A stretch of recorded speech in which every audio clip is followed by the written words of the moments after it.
and you are looking live at Sold Out MetLife Stadium, where today the 16-0 and playoff-bound New York Giants will be taking on the 0-16 Philadelphia Eagles. And why are the Philadelphia Eagles 0-16? Because they suck. The Philadelphia Eagles have always sucked. The Philadelphia Eagles lost the Super Bowl because they suck. And the Philadelphia Eagles will always suck in the future. The Philadelphia Eagles suck. And welcome to the Gridiron. Anybody at all going to spend a little bit of time with me out there this evening? And I thank you so much from the bottom of my heart. Thank you. Or if anybody spends any time at all watching a replay of this, once again, thank you so much from the bottom of my heart. It means the world to me. It really, really does. I'm going to try to go about 30 minutes here tonight. Sometimes it goes a little bit longer. Going to try to shoot my mouth off for about 30 minutes. Anybody got anything they want to say, please feel free. Fire away. Throw in the chat box. I check on the chat box like every 5 or 10 minutes or so. So anything gets put in there. As soon as I see it, I try to respond to it as fast as I can. So please feel free, fire away, throw in the chat box. All right. Before we get started, if anybody wants to help support my channel out, it would mean the absolute world to me. In the description box below, okay, the top link in the description box takes you to my membership page. I got 3 different membership levels. The first one is called the Saquon. The second one's called the Lawrence Taylor. And the third one is called the Gridiron. Each one has their own little perks to them and everything. There's loyalty badges. There's 8 different loyalty badges. Each loyalty badge is a different Giants helmet. Now, the older the helmet is with the design and everything, the longer you've been a supporter of my channel. If you get the leather helmet associated with your name, okay, that means you've been a supporter of my channel for a long, long time. There's 4 emojis. Eventually, there'll be a 5th emoji coming out, but right now there's 4. Okay, I had them made up on Fiverr. They crack me up every time I look at them. They're pretty cool. I think I had 2 different people make these emojis up, but you can use them. Making a comment and put them in the chat box or something like that. But eventually, there'll be a 5th one out coming out. But right now, there's 4. As I said. So once again, anybody wants to help support my channel out, it would mean so much to me, right? And if you're not subscribed, or if you are subscribed to my channel, thank you so much. It really means a lot to me. Thank you. If you're not, please go down below, hit the subscribe button and the bell icon. That way, next time I go live and put a video out or whatever, right, you'll be notified. And it's free of charge. What do you got to lose, right? Right now, I'm up to 6,580 subscribers. I started the day with 6536, so I've gone up. What the hell is that? 44 subscribers so far today.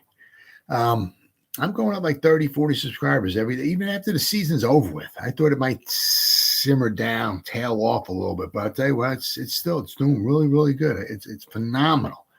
I've gone up 44 subscribers right now. Thank you. And I guess it was like the beginning of February. I hit the 5,000 count subscriber mark. I never thought in my wildest dreams I'd hit 5,000 subscribers, but I did. And here by tomorrow, I'll be at 6,600 subscribers, and probably within the next week or so, week to 10 days, I'll be at 7,000 subscribers. Absolutely phenomenal. So once again, if you are subscribed to my channel, thank you so much. It means so much to me. Thank you. And if you're not, as I say, go down below, hit the subscribe button and the bell icon. That way you'll be notified next time I go live or put out a video. As I say, it's free of charge. What do you got to lose, right? And then finally, also in the description box, there are 2 Facebook links. Okay, the first one takes you to my the New York Giants, the Gridiron. It's a group. All right, my YouTube channel, my Facebook group, and the Facebook page. It's all called the same thing. That way, an idiot like me, I can remember. All right, I don't have to worry about what's the YouTube channel called? What's my group Facebook group called? What's the It's all the same. Right now we have over 2,500 members. All right, in the group. Okay. I try every day, 7 days a week. I try to put at least 10 different things in the group and in the page. Okay. Right now, See in the group here, there's a picture of Odell Beckham. Then there's stop making fun of Daniel Jones. Breaking news: Daniel Jones is seeking a $250 billion contract for 5 years. There's something making fun of Ndamukong Suh. Well, he's kind of making fun of the Eagles, I guess. I think somebody just made this up, but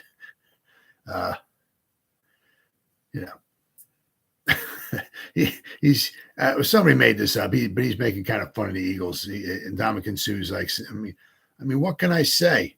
They got a picture of him. He's like, they gassed me, peeled me the league minimum off the stack, but promised me that they get me a ring. The only ring I saw was the one was left on the field. I was chasing around a one-legged quarterback. So somebody made that up. But I mean, if it makes fun of the Eagles or the Cowboys, I'm going to put it in there, So, but the nice thing is, if you become a member, in the group, not only do I post stuff in there too, but the members post stuff in there as well. So there's a ton of New York Giants information going in here every day. And then the second Facebook link, takes you to my page. It's a New York Giants Gridiron, but it's a page. And once again, that's called the New York Giants Gridiron. Right now, there's 703 people who like it, and there's over 3,300 people following it. Right, the following is really, really doing good. It's phenomenal how many people we have following this. And it's the same thing. I put at least 10 different items in here every day. All right, I'm the administrator, so I'm the only one. It's a page, so I'm the only one who posts in here. But so it's the same thing. I try to put at least 10 different items in here every day, whether it's a video, it's a picture, something something with some stats on it, something making fun of the Eagles, something making fun of the Cowboys. There's a ton of stuff going in there every day, and it's 7 days a week. I spend at least an hour putting stuff in the page, and at least about an hour a day putting the stuff in the group every day. All right, so if you go to the page and you like and you follow it, and you go to the group and you become a member, you get a ton of New York Giants information every day, right? Every day. You can't go wrong, right? And I said, if you're not completely satisfied, you get your money back guaranteed. But as I said, you go there, between the two of them, there's a ton of New York Giants information every day. All right, so all that stuff said, the Giants, they got, Tony Sperano Jr., obviously, he left. So the Giants had a void in their coaching staff. Well, they added to it. They added some guy named Chris Smith to the coaching staff. So he'll be the new team's the assistant offensive line coach. Now, if they ever wind up like maybe moving on from Bobby Johnson or something like that, or Bobby Johnson goes on someplace else, they might have themselves something here.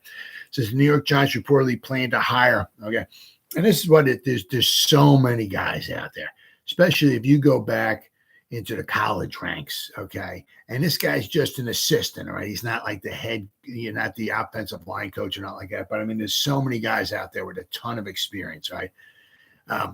Now, they plan to hire the Holy Cross offensive coordinator, Chris Smith, as their new assistant offensive line coach. Smith would replace Tony Sperano Jr., who joined the Colts, as their offensive line coach, So, I mean,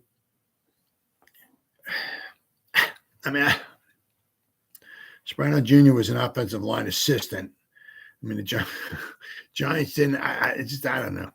He did a decent job, but I mean, I don't know. The Giants, the offensive line did a decent job. Was not phenomenal. This guy was in his offensive line assistant for 1 year, and all of a sudden, the Colts hire him as an offensive line coach. So we'll have to keep an eye on him. I wish Tony Sperano Jr. absolutely nothing but the best. We'll have to keep an eye on how well their offensive line does over there in Indianapolis. But Smith. Just completed his first season as the offensive coordinator with the Crusaders, right, with whom he's been with for 6 seasons. He previously served as the offensive line coach, their run game coordinator, and their recruiting coordinator, right? He was also part of a coaching staff that led Holy Cross to 3 consecutive Patriot League championships and an NCAA football championship subdivision berths, including 2019, their first in 10 seasons. All right, so they've had some success there with him. As your Crusaders offensive line coach, Smith helped groom several offensive linemen to achieve All-Patriot League honors. Okay, James Murray, Brett Body, Brian Foley, right? Nick Olsafka. So before joining Holy Cross, Smith was a 2009 graduate of Holy Cross for whom he played center. Okay. And he's a big looking dude too. Okay. He was the offensive line coach and run game coordinator at University of New Haven for 3 years. He also spent 2 seasons as an offensive line coach at the University of Northern Colorado and 2 seasons as a graduate assistant at the University of Buffalo. Okay. So, he's been around. But, at Holy Cross, he's had some success. All right. So Chris Smith is the latest addition to the New York Giants coaching staff. Now, we managed, thankfully, we kept Wink and we kept Kafka. And then we lost a couple. We did lose 2. Okay. But we lost 2. So, and we added 2. Right. So, I mean, it's no huge loss. It's just the way the league is. I mean, after this season's over, I'm sure the Giants might, hopefully, maybe not, but you might have some turnover once again. Might lose another 1 or 2. Might have to bring in another 1 or 2. But, I mean, that's the way it is. I mean, a lot of times, the guys just move around, whether it's in the league or whether they go back to college or they go from college to the pros. I mean, there's a lot of movement. I mean, that's one of the things, it's like being in the military.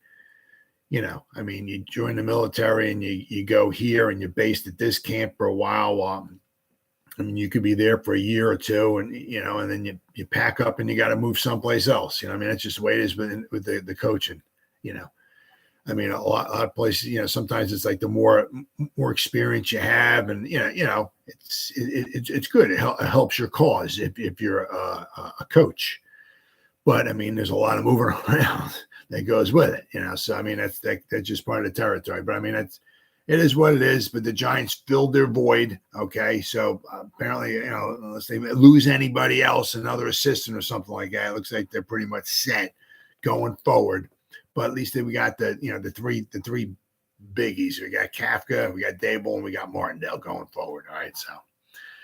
But then, okay, the scouting combine came and went. All right, it is amazing. I mean, it's just like the football season's over with, and you got the scouting combine, and then you got the 15th, right? So today is what the 5th, so in about 10 days, about 9.5 days or so. 9.5 days, free agency, boom, starting. Right, but not so much that, but no, the 15th it starts, but a little bit of legal tampering goes on. It would be, I believe, next Monday.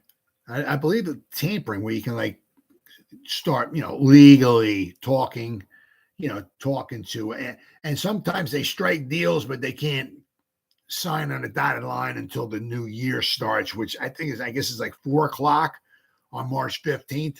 I believe that's when the new league year starts. So they can't sign anything, until the new year starts. But I mean, I guess so here it is. It's Sunday night. Okay. So a little over 1 week. That's when the free agency basically starts. All right. I said they can't sign nobody, but they can strike deals. Right. So we're about a week away. Of course, we still have no freaking idea what's going on, especially with Daniel Jones. I mean, he's holding up the whole boat. I mean, it just kind of makes you scratch your head. I mean, I get you want to make your money and blah, blah, blah, blah, blah, blah, blah, and all that happy stuff and everything. I'm happy for you and all that and everything. But I mean, they can't strike a deal because he wants too much money. I mean, I guess, I don't want too much. They just don't want to pay me enough. But so they got to have a little over a day, a little over a day left, day and a half or so left before they have to slap the franchise tag on him. So is it going to be 11th hour signing? Are they going to get it done or not? Because if they do, if they finally get something done with Daniel Jones, apparently they're just going to throw this franchise tag on Saquon Barkley, which would give them, what do we got? April, May, June, July. We give them 4 months. They can work. Then they can rip it up. They can, with Saquon, somehow come up with some kind of a, 3 year deal, whatever they want with Saquon, right? If they get something, then they can, it's okay with Saquon. He signs it, then they can rip up the franchise tag, throw that out, and then they can start rolling with Saquon with his new deal. Okay, so that's apparently what was going to wind up happening if they could sign Daniel Jones to a contract. But if they can't, they have to throw the franchise tag on, which automatically takes almost $32.5 million right out of the salary cap. So now we're down to about like $11 million in salary cap space the Giants have. So that would give Kenny Golladay, he would be a pre-June 1st cut because they're going to need the money, right? That happens with Daniel Jones. So then they'll save $6.7 million or whatever it is, and that would give them about $18 million in cap space. They can maybe try to work something out with Leonard Williams to bring his cap hit down, right? But if they have to throw the franchise tag on Daniel Jones, that would give them a little over a week, right? Or about a week or so before Saquon could enter free agency. Now the thing is that with Saquon, if they're offering him $12 or $13 million, that's a nice chunk of change. I can see, I guess he wants 16. Ain't many teams going to be giving him 16. All right. I said the Bears possibly could help Justin Fields out immensely. Nothing better for a quarterback than got a good running back, right? And Saquon, Saquon's the man there. Especially somebody you can dump the ball out to, or somebody can run the ball, which Saquon certainly can. So you'd have to watch out for the Bears because they got some money to throw around. So there's not a lot of teams that, I see all these stories about, in a big shocker, the Cowboys swoop in and sweep up Saquon Barkley in the free agency. I'm like, oh, okay. They're like $300 million over the cap. I'm not sure how they're supposed to be doing. Why are they going to, we'll bring Saquon in. So now we're $5 billion over. So we have to let our whole team go so we can bring, where there's a will, there's a way. You can always figure out, do stuff with the money to try to bring. But the Cowboys, there's a lot of teams. I heard sign Saquon. Saquon goes to Buffalo, which would help. But they're like $9 trillion over the cap. Some of these teams, I don't know. But there's probably only so many teams that can sign Saquon, and I don't know how many of them are going to give much more than the Giants are going to be offering them. But it is what it is. We'll have to wait and see. We still have a little bit of time left, and a lot of times these deals get done right at the last second. So we'll have to wait and see. But the combine is over. All right. Today was I saw a little bit of it. I saw some of it. There was the running backs and the offensive linemen. Okay. So it all finished up. So I guess Shane and everybody else come on home. But there was some decent guy. I was impressed. Some of the offensive linemen were some of these guys, the size of them and all and everything, just amazing how well they move. I got this article from Big Blue View. They have some of the guys that John Gaines, inside offensive lineman from UCLA. He had a very good combine. He's an inside offensive line. Right? He's played several positions for UCLA. Okay, so this, a lot of this, they got a couple tackles in here, which is not going to be interesting to Giants at all. The Giants might take a tackle, absolutely, possibly, but we're looking, day 3, maybe as some good quality depth, quite possibly. But John Gaines, let's see. Said here he proved that he's one of the most athletic blockers in his position group. His body 6'4", a little over 300 pounds, his 33.5-inch arms. Right, suggested that the interior is in his future. Right, Blake Freeland, an offensive tackle from Brigham Young. Okay, once again, yeah, I mean, I said, if he winds up, Giants want to draft him, it would be a day 3 pick, but he's huge. He's 6'8". My God.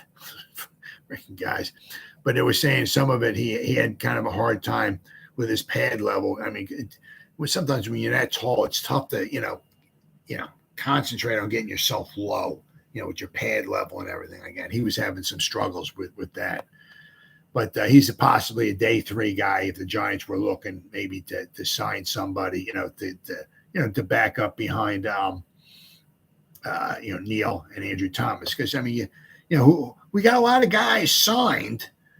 Okay, we have quite a few out there. I mean, I'll tell you what, it's amazing because this time, I remember Shane making fun of it. When he first came in, I think he had like 5 offensive linemen signed last year when he came in. Okay, and I think he was mentioned, I think they have 14 signed now. Okay, so I mean, if they're going to bring in anybody, all right, they're going to have to let some guys go. I mean, that includes like the obviously the the practice squad as well. But it's amazing the difference a year made. I remember him making fun of it, and it was funny, but it wasn't funny because it's like, we have no offensive, we have nobody in the offensive line. Matthew Bergeron from Syracuse. Okay.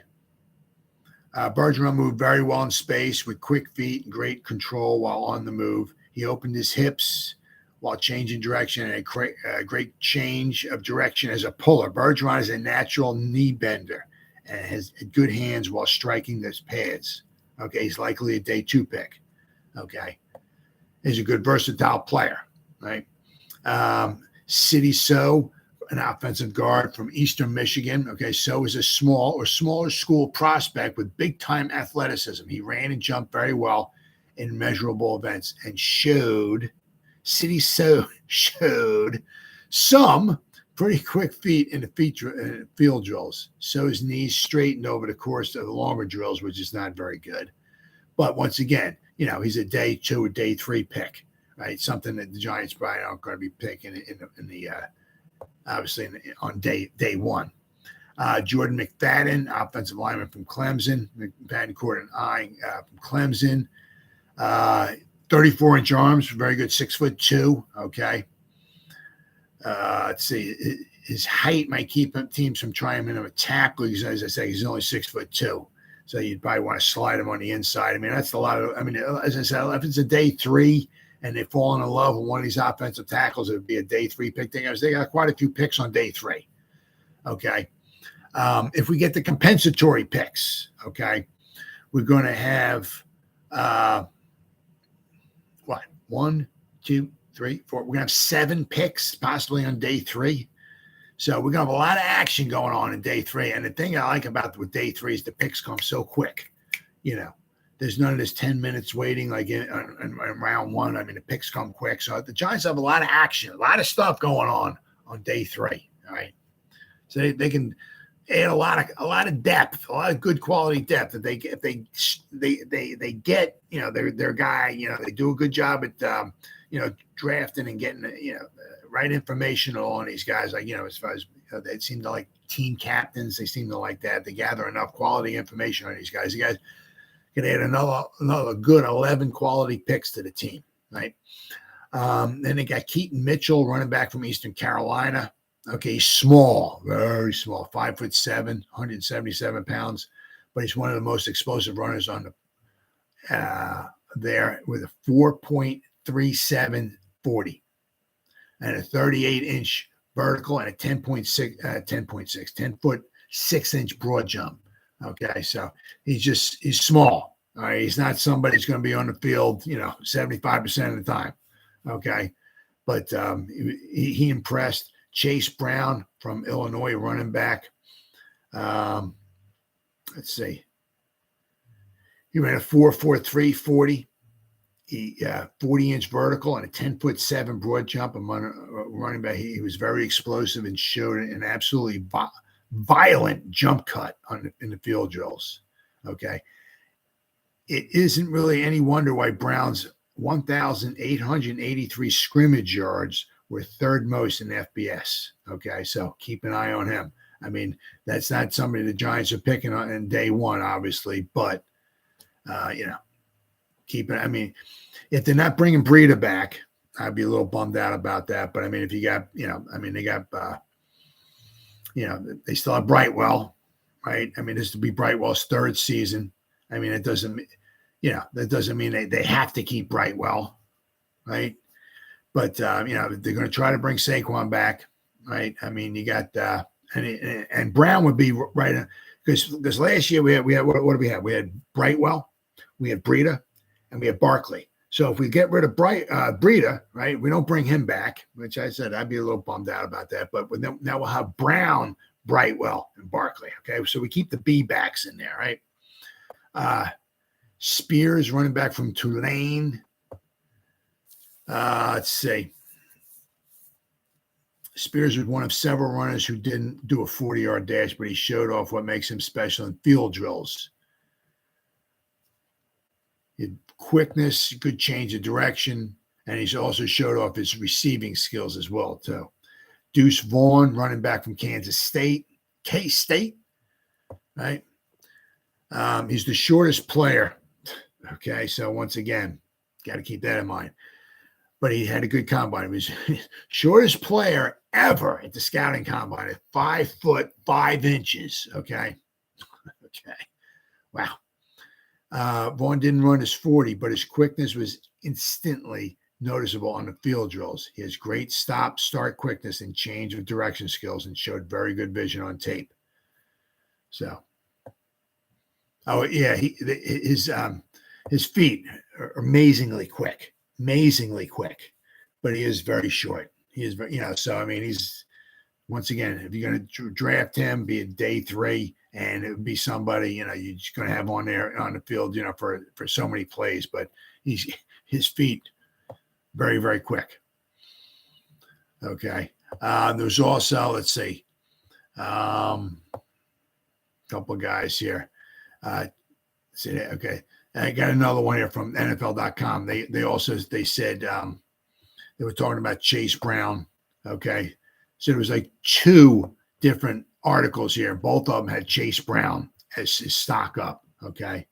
Doing a real good job. It was 4.43, 40-yard dash, right? 40-inch vertical and 10'7" broad jump. So keep an eye on Chase Brown. All right. So he's not going to break a lot of ankles in the NFL, but I believe he displayed the speed and just enough shiftiness to be a pick on day 2 of the draft. So I don't know if the Giants are going to, want to pick a running back. I mean, if these guys that special, maybe. But I mean, they got 4 picks basically in like the top 100. So I mean, they can fill some holes, okay. And hopefully, one of the holes they have to fill won't be running back, right? So, Blake Freeland from Brigham Young, okay. Once again, okay. I believe. Let's see here. Let's see, is this? Yeah, okay. Both articles here. Both articles had Blake Freeland, all right, the offensive tackle from Brigham Young, as having a very good, as I said, he's 6'8". He's freaking huge. All right. John Gaines, guard from UCLA. Okay. I don't think they had that, right? Oh, yeah. Yep. Both of them have John Gaines. So in both articles, picking out a lot of guys, the same guys. That means they did really, really well. John Gaines from UCLA, a guard. Okay.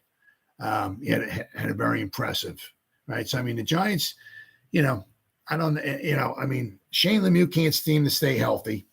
Okay. Hopefully Azudu can make it back and be cleared to play. Right. We have Glowinski, but quite possibly we have Glowinski for 2 more years, but we can get out of Glowinski's contract after this coming season. Right. So it'd be interesting to see how we want to start working things out with our guards. Right. I know they tried to talk to Gates and Feliciano to try to bring those guys back. Obviously, they would be relatively cheap. I don't know if they're going to come back or not, but I know they want to bring them back. Feliciano says he wants to come back. Feliciano comes back. He's probably going to come back maybe as the center. If we can bring Gates back, Gates can play guard. He can also play center. But, so we'll have to wait and see how things go there. So a lot of it also, once again, depends upon the signing of Daniel Jones. Right, so we'll know a lot. We'll have a lot more clarity to all of this stuff when the 7th, right, at 4:00 rolls around. Is Daniel Jones tagged, or does he have a contract? Right. They got Broderick Jones, tackle from Georgia. He was 6'5.5". I mean, he very, very well. Let's see, 30-inch vertical, 9-foot broad jump. Okay. He has 34 3/4-inch arms, almost 10.5-inch hands, almost an 83-inch wingspan. All right. I mean, very, very good. Now, once again, City So.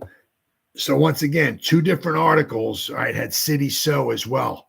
The guard from Eastern Michigan is having a very, very good combine. So once again, City So. All right. Let's see. He's got 33 and 5-inch arms and 10 and almost 10.5-inch hand measurements, right? 32-inch vertical, 5.07 40-yard day, 6'5", 323-pound guard, right? Looking fluid in position drills on Sunday. 6'5", 323. It's a big human being. Okay. Let's see. So's heavy hands pop the pads as well, which was no surprise given the power he shows on the field. Don't be surprised if he is picked in the 3rd round or very early in the 4th round. So that's something. That's certainly something to keep an eye on as far as with the Giants. As I said, I don't know if they're going to be taking a guard, in the 1st round or something. I mean, if they do take an offensive lineman, I'd love for them to take a frickin' center in the 1st, 2nd, or 3rd. Because there's a couple good centers early on. It would be so refreshing to hear the Giants draft a freaking center, right, early on, instead of they take a center from Wake Forest in the 37th round. Yeah, that's not doing jack shit. You know what I mean? Can we get somebody who's played center before? Okay, because we're not keeping Feliciano forever. All right, so it'd be so nice. But, I mean, City So from Eastern Michigan, a guard, maybe the 3rd round or so, maybe the 4th round. Keep an eye on him, as I said, because we got guys at guard. We just don't know what direction we're going. Are we bringing Gates back, right? Is he going to be cleared to play? McKeithen, right? Hopefully we have him, but he's a later pick. Is he going to be a starter in this league? And we don't even know because he missed all of last season with an injury, right? Glowinski, we got him for 1 more year. Had a solid season for the Giants. Every freaking game, the guy was out there. You got to give the guy all the credit in the world, right? Your best ability is availability. Mark Glowinski was available last year. He had a very, very good season. But we can get out of his contract after this upcoming season. So there's a lot of question mark. I mean, obviously, what are we doing at center? And who's going to be manning the guard positions going forward? We know we got Neal and we know we got Thomas. As long as Neal can keep progressing and get a little bit better, okay, as time goes by, we know we got our bookend tackles for hopefully the next 3,000 years. Maybe not that long, but, we got our bookend tackles, okay? But the inside is still question mark, right? So keep an eye on City So. All right, and then there are guys, okay, that the Giants once again, okay, it all depends upon, once again, Daniel Jones, because we could probably go out, okay, if we can re-sign Leonard Williams, his contract, rework it, however you want to do it, right? And it's $32 million. It's $32 million this year. Throw the salary cap. Let's bring that down to around 20. I'm just throwing a number out there, but let's bring that down. Let's save at least $10 million, right? We're going to get rid of Kenny Golladay, okay? If Daniel Jones has to be tagged, that means we're probably going to do the pre-June 1st letting go of the cutting of Kenny Golladay, which will save the Giants like $6.7 million. Okay.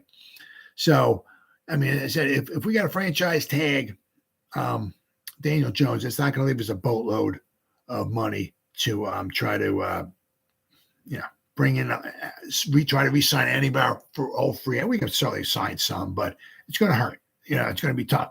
But I mean, if we have to tag Daniel Jones, it's going to hurt us as far as trying to maybe go out into the free agency market and maybe bring in a little juicy something. If we're going to bring in a little something nice, we're going to need Daniel Jones to sign that contract. So, but we'll know more. Once again, we'll know a little bit more about that in about a day and a half. But there are 4 guys out here. One of them would be some depth, would be some really good depth.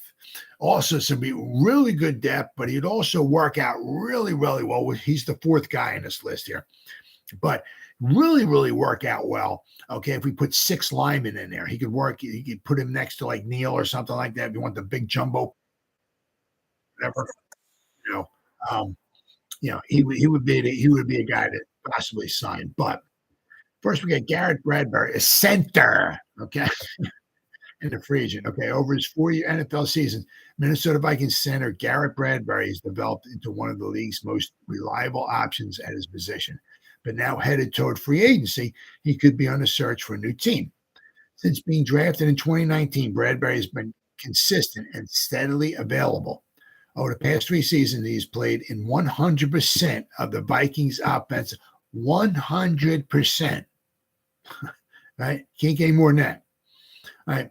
The sort of availability could be enough to put him on a Giants radar. You freaking right, it does. Oh, my God. He has proven time and time again about how durable he can be, which is huge. Last season, while taking the field for 809 offensive snaps, Bradbury was once again solid. He finished the year allowing just 2 sacks in a Vikings offense that threw the ball early and all. I mean, I was kind of surprised that weren't. I mean, you got Dalvin Cook behind you. Why don't you give the guy the ball a little bit more? My God. I mean, that guy is special. Dalvin Cook, holy crap. But I mean, Garrett Bradbury, okay, center, young center, okay, and centers don't, I mean, they don't demand $19 million a year, I mean, obviously they're going to cost you some penny, but he's young, he's durable, right? He does a very, very good job, and he won't cost you an arm and a leg, okay? And then you would have your center going forward. Then you'd have 3 pieces to the puzzle. You'd have Neal, you'd have Thomas, and you'd have a center, right? All right, so next guy would be a guard. Ben Powers, very, very good job. Very, last season, very, very impressive, okay? In his 4th NFL season, Baltimore Ravens guard Ben Powers underwent a true breakout campaign. Yes, he did. Powers, who played in all 17 games, was a force along the offensive line and did a fantastic job from start to finish for the AFC North side. His development this past season was great to see. Powers took the field for a total of 1,094 plays, almost 1,100 plays. Holy crap. While only being called for 1 penalty, he allowed 0 sacks in almost 1,100 snaps. 1,100 snaps, he did not allow 1 sack. In addition, he allowed just 1 quarterback hit and 12 quarterback pressures, according to PFF. Okay, so he didn't even average one pressure a game. I mean, he'll cost some money, but once again, he's durable. He's only played 4 seasons. Okay, if you can sign him somehow and you plug him in there, now once again you have your right. And I really don't. I'm not. I don't like it where they bring in 19 different guys, free agents who've never been on the team before, and you just try to plug them all in there. And all right, guys, go get them, guy. I mean, I'm not saying let's go get Powers and let's go get Bradbury and let's bring in 3 free agent offensive linemen and just throw them in there and we're good. No, let's bring one guy in, okay, if they're going to do that, right? Let's bring one guy in and add him to the line, okay? Some young guy, okay, that we know will be around for a little while who's doing a really, really good job. Ben Powers had a fantastic season last season for the Ravens. All right. Then once again, another young center, Ethan Posick.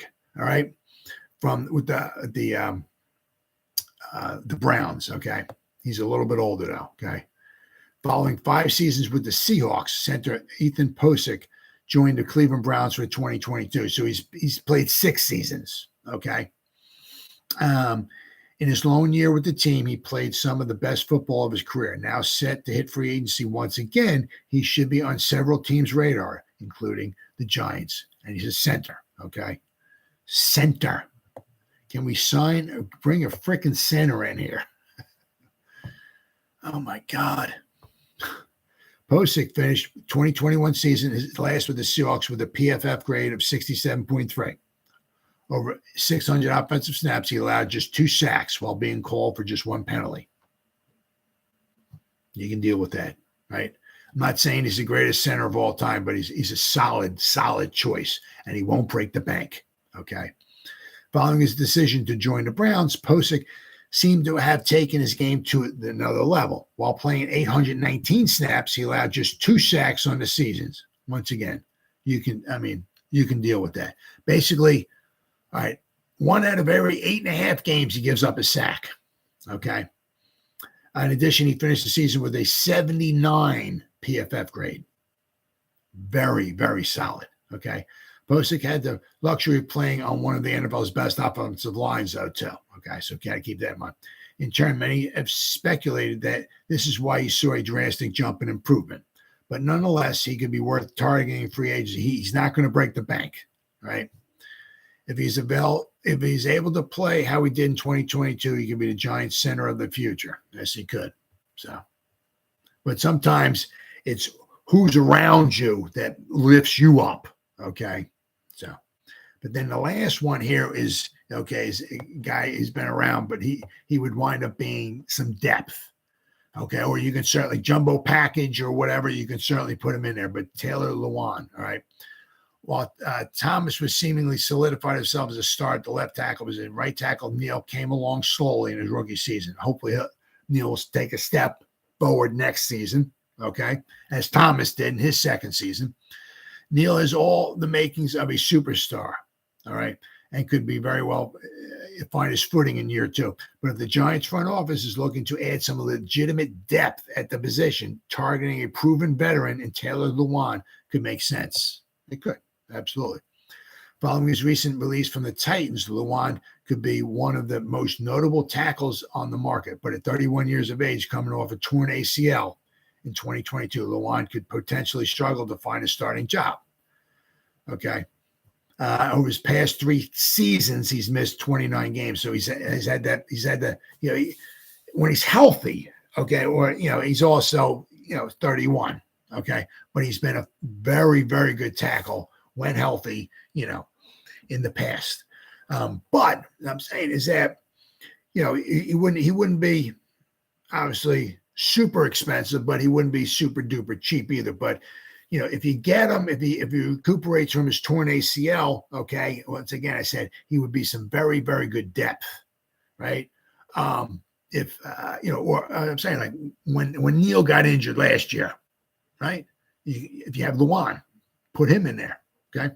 But I said also in the jumbo packages, if you want to have, down at the goal line or 4th and 1, whatever, right? You want to have 6 offensive linemen, you got Lewan in there, right? So he would be some really good quality depth. But I mean, he's had his injury problems over the past 3 seasons, but that would make him cheap as well, too. So there's just some guys out there, certainly some guys out. The Giants want to go out and get themselves a freaking center, whether it's in the draft, okay, or whether it's in free agency. They'll have the capability of doing that. All right. But once again, I keep saying that this is a long-term project, but we're looking at a couple years. If they don't add a center this season, I mean, if they can bring Feliciano back, it's not the end of the world, but it would be really, really nice if somewhere along the frickin' line they actually added a center, somebody who played center.